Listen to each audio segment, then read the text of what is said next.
I got to know the truth. You can't handle the truth. I think I can handle it.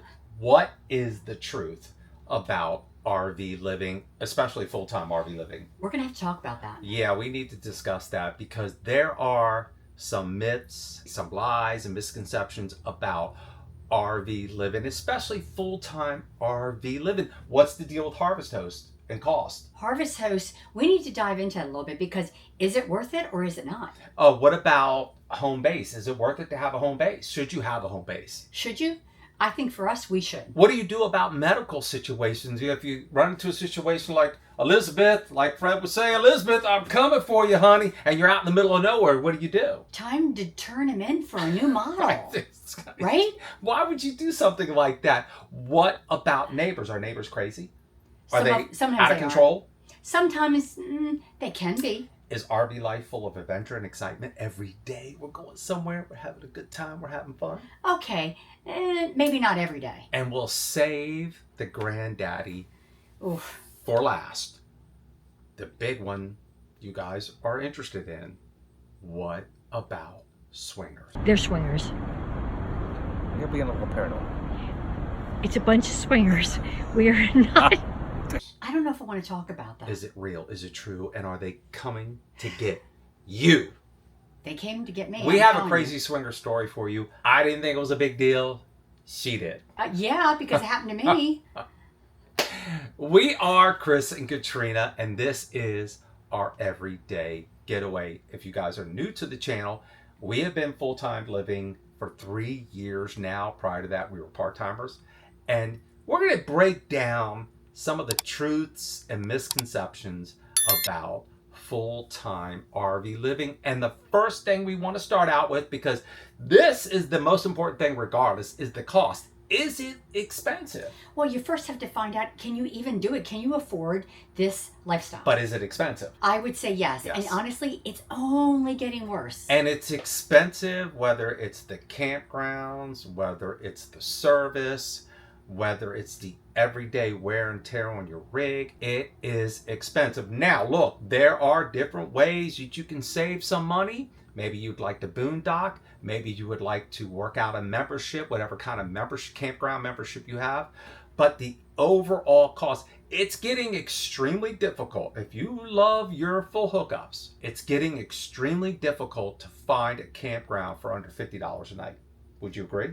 Oh, absolutely. I mean, I don't even think we've been to one in the last year that was under 50. Now, I'm sure some of you are going to say, well, I have a membership, and if I do this, ba-boom, ba-boom, ba-boom, I can save the money.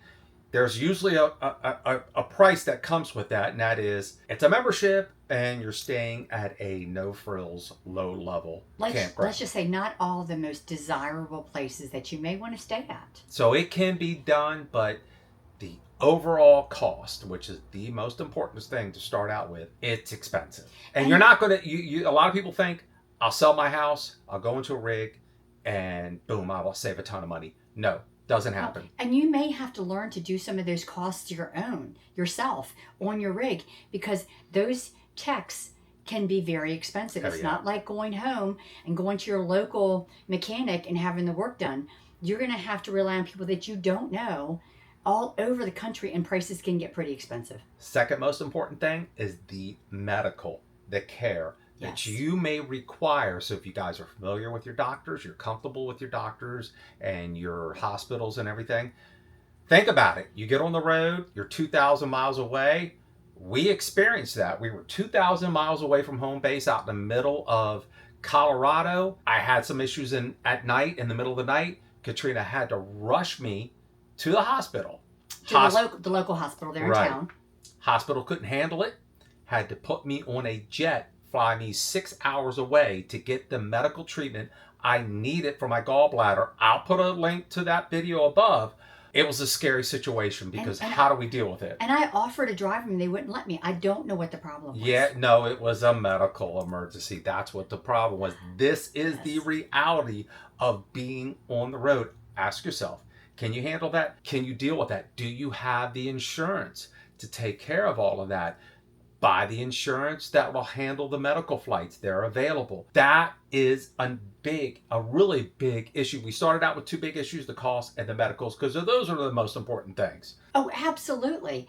And you need to make sure that you have that all in order before you do decide to hit the road. Now, what about the overall travel, the everyday wear and tear? Is it exciting? You're driving down the road, man. You're having a good time. You see the scenery. You're loving life, enjoying it. Is it as glamorous as some people think? Well, yeah, because for me, when I went into those RV shows and I saw those beautiful big rigs, I couldn't wait to get on the road. How exciting. But after, no, it's not so glamorous. No, it's not. Not at all. It is a lot of They wear. lied to us. They lied. It's a lot of wear and tear. It's a lot of planning. It's a lot of sitting in traffic. It's a lot of, correcting or making sure you have the right route to get from point A to point B. It can be very fatiguing if you're in a larger rig. I don't know about you guys driving in the Class A diesel pusher. I'm good for 3 to 5 hours. After that, it starts to really wear on me. I'm not a young man anymore, and these kind of things happen. So the overall perception that traveling on the road is great, it's fantastic, it does get to you after a while. It does, and just not knowing the area that you're in. Yeah, it just that's a good going point. just going to the gas station and knowing the roads to get in and out of there and how tight they're going to be. It can be very stressful. Right, exactly. What about, and this is important because you guys get to a campground, you get set up. I love being as close to her as possible, but it does get a little old after a while. What about the tight quarters? We've traveled in different RVs, any RVs, from anywhere from 130 to 360 square foot probably. And it really doesn't matter which one. It still becomes very tight quarters. And then to throw Tucker into the mix, the dog, that's out of control. So what I find is that Chris is an early riser. I like to wake up later in the morning. Much later. He does have to say that, right? He'll get up, he makes noises, he does his push-ups, the whole rig's moving, he goes outside, he slams the door. It's just not as nice as waking up my own bedroom at home. Yeah, when you're living in your sticks and bricks, you have a greater, you can spread out and enjoy some privacy. And how do I get rid of you? You kind of, really, you're not getting rid of me. You kind of, obviously you lose all of that. You need some time to yourself. What do we do to get away from each other to get some time? I know. I grab the credit card and I hop off to the store. And she goes out and does some shopping. If it's grocery shopping or whatever the case may be. Chris he'll take Tucker for a walk or he'll go hiking. Or I'll go for a bike ride. Yeah, exactly. So you kind of work those things out. It's not, look, there may be this, misconception that you guys are together all the time and it's so much fun. But you do, even though we've been married 33 years, there are times when we need to get away from each other to just kind of decompress, have some time to ourselves. So, it's not all fun and games when we are together. Once we get to a campground, what about the campgrounds? And what about neighbors? The neighbors, for the most part, we have met really wonderful people, and now we consider them very good friends of ours. But every once in a while, something happens, whether it's the person that wants to walk by and doesn't want to pick up after their pet, or they want to leave their stinky slinky on the picnic table. We have actually had both of those things happen multiple times. But the main one for us that happened, you want to tell them that story? Well, yeah, it was a serious situation. Yeah. Thankfully, in our travels, we haven't had any crazy experience with neighbors other than we had one neighbor at base camp in Black Hawk, Colorado, who, unbeknownst to the owner of the campground, had 5 or 6 dogs. They were only supposed to have 2. Dogs got loose, came over and attacked another dog. Once again, I'll put a link to that video above. It was a bad situation. That's probably the worst situation we've had. Well, it was bad because the dog literally was hurt and had to go to the vet. So we were sad that happened to them, but fortunately, we were able to get Tucker into our RV before they came over to ours. And the call was made, and those campers were kicked out in the middle of the night. By the time they got around, everything was 1 in the morning. Right. That was the worst situation. Other than that, if you're a fan of privacy and you don't want people around you. You're not going to get that at a campground. It's not going to happen. Just get your mind wrapped around it. People are going to watch you. People walk by your rig and look inside if you got the blinds up. And you do the same thing walk too through your when site. you walk by their campground as well. Privacy is one of those things you're just going to have to live without unless you stay boondocking. That's true. Unless you're interested in the boondocking part of it. What about boondocking? Is it scary? Is it terrible? Is it horrible? Are they going to come get you like in those horror movies? We've never had anything happen to us, so we're going to say no. But if you watch some videos out there, you might be thinking otherwise. You'll get some kind of folks who will put a video out and go, oh my God, it's scary. We stayed at a... I'm sure those kind of things happen. Sure. But when it comes to boondocking, it's not scary. It's actually very liberating and just a fantastic Some of our favorite experience. places have been places we've boondocked. Yes. Let's talk about the popular places to stay when it comes to boondocking or kind of boondocking. Harvest Host. Harvest Host. We have a love-hate relationship. I love Harvest Host. Well, I have a love-hate with it because we've stayed at some of the most beautiful places, again, at the Harvest Host. These wineries and these farms, even the breweries and restaurants, they've been amazing and spectacular. But what happens when we stay there? Someone gets out of control. Yeah, the truth is, Harvest Hosts are expensive. They cost us... They can be.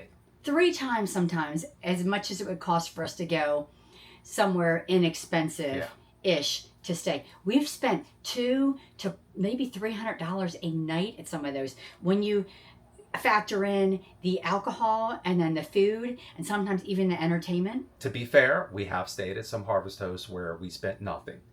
We stayed at one Harvest Host and the host would not accept any money from us at all. That's true. We stayed at some Harvest Hosts where we spent $20 to $30 because that's just what they had. If we stay at a Harvest Host and they sell honey, we bought $30 worth of honey. So there are different degrees to Harvest Host depending on where you stay, but I usually prefer a winery, brewery, or some sort of restaurant combination, and you end up spending more money than what you initially think. It's a myth that Harvest Host doesn't call it anything. That being the case, I love Harvest Host. I swear by them, and I will continue to use them. We absolutely will keep our membership, and we will still go. We saved the best for last. Oh, no. And this is our swinger story.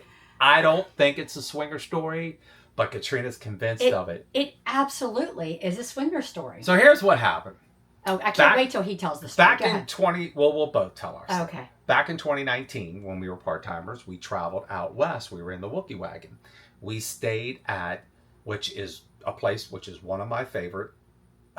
Well, that Wookiee wagon sounds a little... Wait a minute. Wah. It's the Wookiee wagon. A Wookiee from, not the Whoopi, right. The Wookiee wagon. Right. Wookie. Wookiee. Thank you for Star Wars. And it was a Class A gasser. It was our first one. This is one of my favorite RV resorts, not because of what she's saying, but because it's a nice RV resort. It's called the Oasis RV Resort in Vegas. And now we've stayed there twice. Both times we stayed there, they were fantastic. They accommodated us, especially when we had Casey with us, who's disabled, a bilateral above the knee amputee. They hooked us up really great with a fantastic spot. We were staying there. Was this our second time we were staying? Second time. Our second time we were staying there, so we had been familiar with it. So they have hot tub. They have an adult pool area and a regular pool and a hot tub. So we were out one evening hanging out at the hot tub, and Katrina was telling me, make sure you're social and you talk to people. Hang out in the hot tub. That was before Chris liked to talk, okay? Hanging out in the hot tub, talking to a few people, and we're having these conversations, and then... And honestly, we all had an alcoholic beverage, so it was a nice festive atmosphere. Yes. Okay? So more and more people are coming over. Mm-hmm. And we're hanging, I'm having a blast. I'm like, this is great. This is fantastic. We're all enjoying our company, having a fun time. Mm-hmm. I'm thinking nothing of it. I get up, go inside to the store, which serves everything, including alcohol, and I go in there. So I get in there, right? So I'm in there. And I'm walking out. I'm like, oh, I'm ready to spend some more time. Katrina comes running over.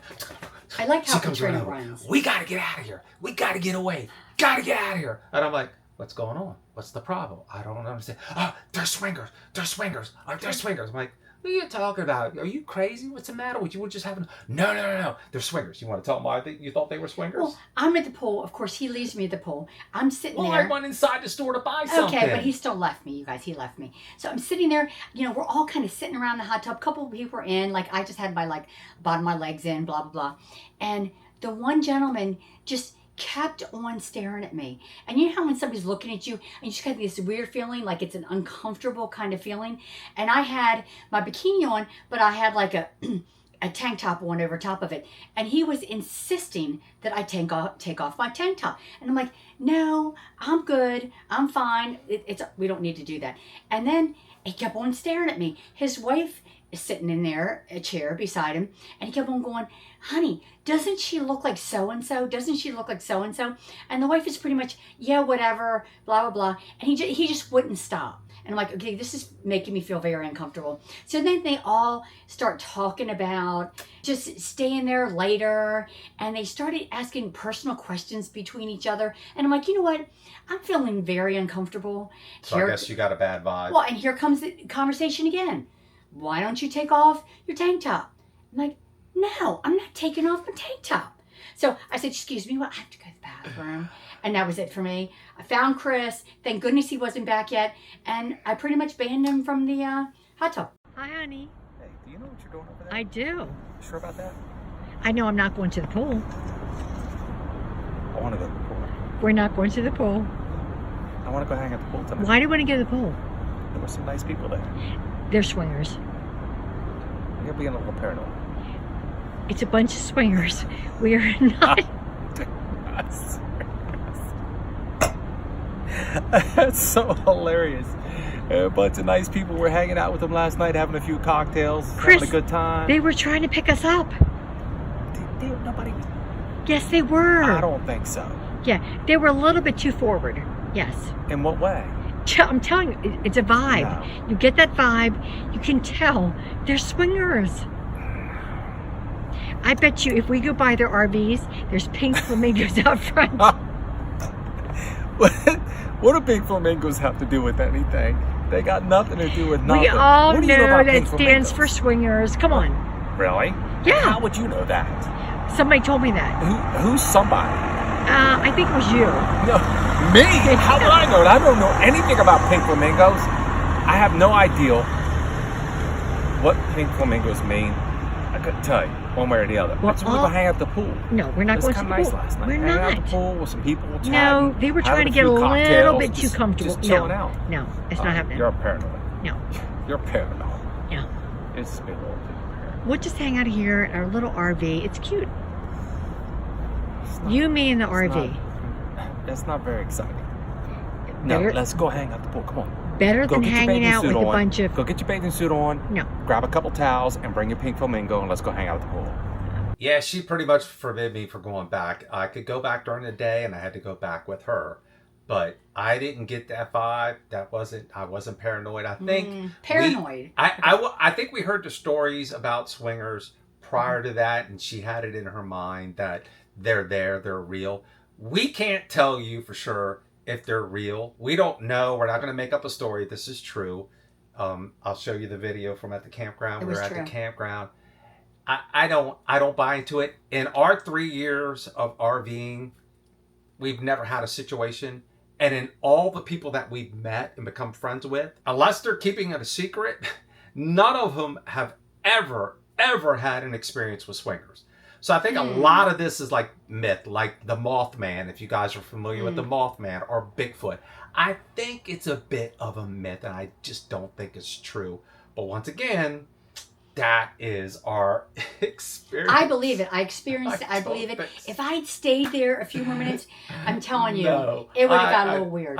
But look, Oasis RV Resort is a fantastic resort, and I can't wait to get back there someday. That being said, I would go back. I'm just not hanging out that hot tub at night. Yeah, we'll see how that goes next time we get out that way. Those are our myths, truths about RV full-time life. I think for the most part, it's fun. It's exciting. We would definitely recommend it. Just keep those things in mind. And there's more downtime and boring time than what a lot of people may think. That being said, We wouldn't change it for the world. No, we wouldn't change it for the world, and we are on the books for doing this for at least another year, if not longer. It's been fantastic, and the good outweighs the bad or the myths. There you have it. We hope you guys liked this video. If you found this video useful, helpful, give us a thumbs up. We really appreciate it. If this is your first time here, please consider subscribing to the channel.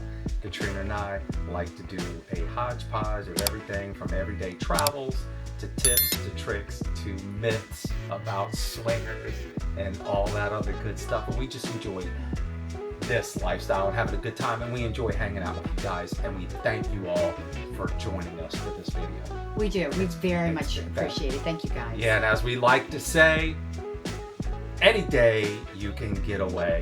It's a great day, guys. You guys take care, and we hope to see you at the Oasis RV Resort in Vegas one day. Look for Chris. Bye, guys.